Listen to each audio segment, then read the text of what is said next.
रात का सन्नाटा, पहाड़ों के बीच बहती ठंडी हवा और अचानक एक ऐसी हंसी गूंजती है जो किसी इंसान की नहीं लगती।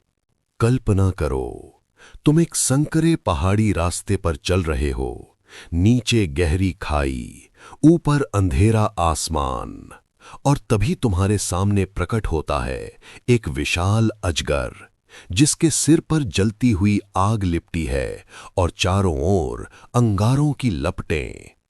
लेकिन सबसे डरावनी बात क्या है? उसे देखकर कोई डरता नहीं बल्कि हंसता है। क्यों? यही है उस रहस्य की कहानी। राजगीर के वेणुवन महाविहार में रहते समय एक दिन महामोदगलायन स्थिवीर और लक्षण स्थिवीर एक साथ पर्वत से नीचे उतर रहे थे। चारों ओर शांति थी, लेकिन उस शांति में एक अनजाना भय छिपा हुआ था। जैसे ही वो दोनों नीचे की ओर बढ़े, अचानक उनके सामने एक भयानक दृश्य आया। मार्ग के बीचों बीच एक विशाल अजगर प्रेत पड़ा था। उसका शरीर इतना बड़ा था कि पूरा रास्ता घेर लिया था।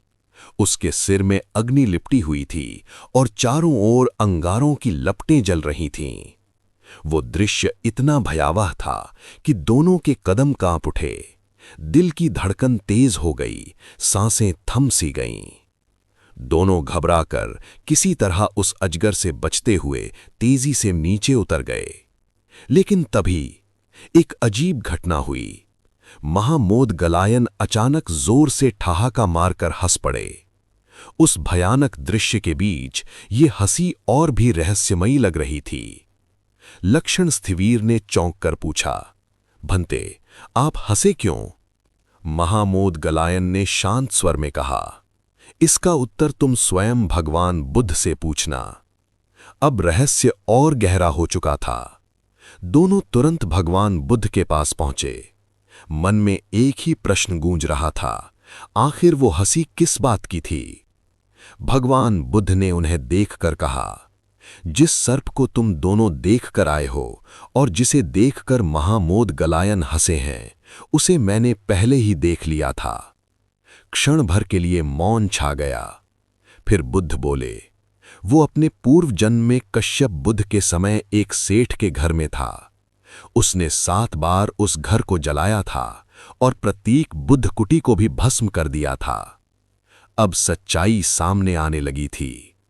उसी पाप कर्म के कारण वो लंबे समय तक नरक में रहा और अब उसी कर्म का फल भोगते हुए इस भयानक योनि में पड़ा है।